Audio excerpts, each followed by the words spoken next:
আসসালামু আলাইকুম everyone, welcome my channel শখের রাঁধুনি। আশা করছি সবাই ভালো আছেন। তো নতুন একটা রেসিপি শেয়ার করার জন্য চলে আসলাম আপনাদের সাথে। আজকে এক কারি করে দেখাবো।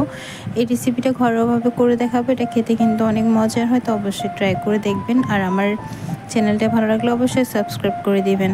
তো আমি এখানে একটা প্রেশার কুকার নিয়ে নিলাম। প্রেশার কুকারে 6টা ডিম দিয়ে 2টা সিটি নিয়ে আমি ওইটা এক পাশে রেখে এবার আমি একটা প্যানের মধ্যে তেল দিয়ে দিচ্ছি। প্রেশার কুকার 2টা সিটি দিলে কিন্তু হয়ে যাবে। ডিমটা চুলাটা অফ করে ঠান্ডা হলে নিয়ে উপরের আবরণটা পরিষ্কার করে নেবেন। এবার আমি এখানে কিছুটা পেঁয়াজ দিয়ে দিচ্ছি। পেঁয়াজটা দেখেন আমি একদম কুচি কুচি করিনি, একদম একটা পেঁয়াজকে 4 টুকরা করে সরাসরি দিয়ে দিলাম। এখানে আমি আদা দিলাম আর রসুন দিলাম।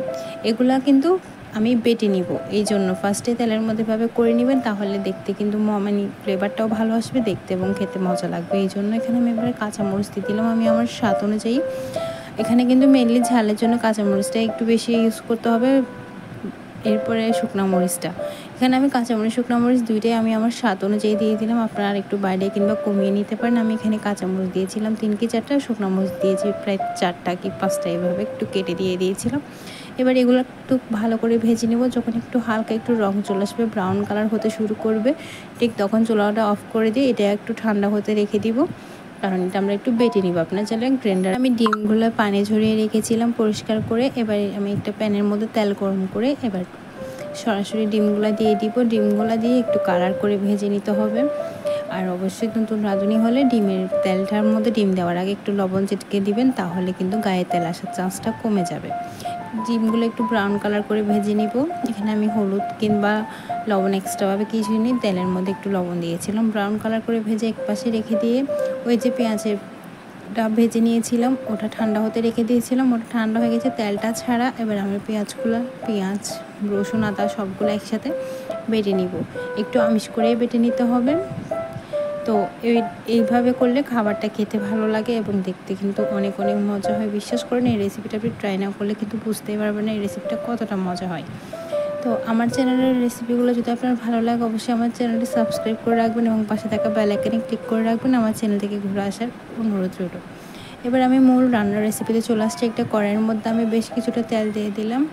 এখানে রং, এলাচ, দারচিনি দিয়ে দিলাম, তেজপাতা দিলাম। তেলটা দেখেন কিন্তু খুব বেশি গরম হয়নি, এই ধরেন 30% মতো গরম হওয়া অবস্থায় আমি এবার ফোড়নগুলো দিয়ে দিচ্ছি। এতে করে ফ্লেভারটা বের হয়। তেলটা যখন খুব বেশি গরম হয়ে যায় তখন দেন, তাহলে কিন্তু পুড়ে যাওয়ার সম্ভাবনা থাকে। একটা ফ্লেভারটা কিন্তু খুব একটা পাওয়া যায় না, এই জন্য তেলটা খুব ভালোভাবে গরম হওয়ার আগে কিন্তু এগুলো দিয়ে দিবেন। এরপর আমি এখানে সুগন্ধি পাতা দিলাম, দিয়ে এই 1 মিনিট কি 1.5 মিনিট মতো এগুলো ভাজার পরে এই যে আমি বেটে নিয়েছিলাম মশলাটা, বেটে যে মশলাটা রেডি করেছি ওটা দিয়ে দিব। এখানে কিন্তু এখনও কোনো গুঁড়ো মশলা আমি অ্যাড করি নাই, জাস্ট যা বেটে নিয়েছি তাই দিয়ে দিচ্ছি। বেটে নেওয়ার পরে এগুলো দিয়ে একটু ভালো করে ভেজে নিতে হবে। চুলাটা এ পর্যায়ে মিডিয়াম আঁচে রেখেই কিন্তু ভাজতেছিলাম আমি। আর অবশ্যই মাথায় রাখতে হবে যাতে লেগে না যায়। এর জন্য আমি যে প্যানটার মধ্যে মশলাটা করছিলাম, পেঁয়াজটা ভেজেছিলাম, ওইখানের মধ্যে একটু গরম পানি দিয়ে আমি এখানে পানিটা অ্যাড করে দিলাম। অ্যাড করে দিয়ে এবার একটু ভালো করে এখানে কষাতে হবে, যাতে করে মশলার গায়ে থেকে তেল ছেড়ে দেয় এবং মশলার যে গন্ধটা আছে, পেঁয়াজ আদা রসুনের যে একটা গন্ধ আছে ওটা চলে যায়। এর জন্য আমি খুব ভালো করে এটাকে একটু ভেজে নিচ্ছিলাম। এরপর আমি এখানে একটা করে গুঁড়ো মশলা অ্যাড করবো। এখানে আমি ফার্স্টে আমার স্বাদ অনুযায়ী লবণটা অ্যাড করে দিলাম। এরপর এখানে চলে যাবে টমেটো বাটা। আপনারা চাইলে আস্ত টমেটোকে 4 পিস করে কেটেও দিয়ে দিতে পারেন, তবে বাটা দিলে কিন্তু খেতে ভালো লাগবে। এই জন্য বাটাটা একটু ভালো করে মিক্স করে নেব, কারণ কষিয়ে নেব, কারণ আমার বাটাটা ছিল ফ্রোজেন, এই জন্য। এবার আমি এখানে দিয়ে দিচ্ছিলাম বাদাম বাটা আর সামান্য একটু সরিষা বাটা। আপনাদেরকে চাইলে বাদাম বাটাটা একটু বাড়িয়েও নিতে পারেন। যদি আপনি ডিম বেশি নেন তাহলে মশলাটা অবশ্যই একটু বাড়িয়ে নেবেন। আর যদি 6টা ডিম দিয়ে করেন তাহলে আমার এই রেসিপিটা ফলো করলে কিন্তু ঠিকঠাকভাবে হয়ে যাবে। আমার রেসিপিগুলো একদম নতুন রাঁধুনিদের জন্য আমি শেয়ার করতেছি। আমি যা করি তাই আপনাদের সাথে শেয়ার করতেছি যা। তো এবার এখানে আমি হলুদ গুঁড়ো দিলাম, খুব সামান্য একটু মরিচ গুঁড়ো, 1 চামচ মতো ধনিয়া গুঁড়া আর আধা চামচ মতো জিরে গুঁড়া দিয়ে এবার আমি মশলাটা খুব ভালো করে কষিয়ে নিব ফার্স্টে, যাতে পুড়ে না যায়। এর জন্য আমি এখানে কিছুটা গরম পানি অ্যাড করে দিচ্ছিলাম। আমি এখানে ফার্স্টে 5 মিনিট মতো মশলাটাকে ওইভাবে লো ফ্লেমে কষিয়ে নিয়েছিলাম। এরপর আমি এখানে গরম পানি দিয়ে দিলাম, ঠিক যতটা আমি ঝোল রাখবো ততটাই ঝোল দিয়ে দিলাম। এরপরে আমি ঢাকনা দিয়ে রেখে দিলাম। যখন এটা বলক আসতে শুরু করলো ঝোলটা একদম, তখন আমি এর মধ্যে দিয়ে দিব ডিমগুলা। এক এক করে সবগুলা ডিম দিয়ে দিব।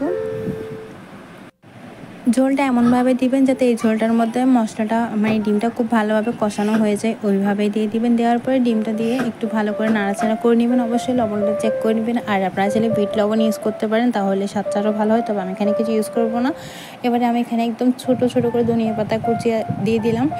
এই পর্যায়ে দিয়ে আমি এটাকে একদম ঢাকনা দিয়ে ভাপিয়ে রান্না করব। ঢাকনা দিয়ে দিব একদম 5 মিনিট লো ফ্লেমে রেখে দিব। 5 মিনিট পর দেখেন রান্নার কালারটা কেমন চেঞ্জ হয়ে এসেছে এবং ঝোলটা অনেকটা টেনে এসেছে। এ পর্যায়ে কিন্তু আমার রান্না ডান। আপনারা শুরু এবার প্লেটিংয়ে নিয়ে পরিবেশন করতে পারেন গরম গরম ভাতের সাথে। আসসালাম।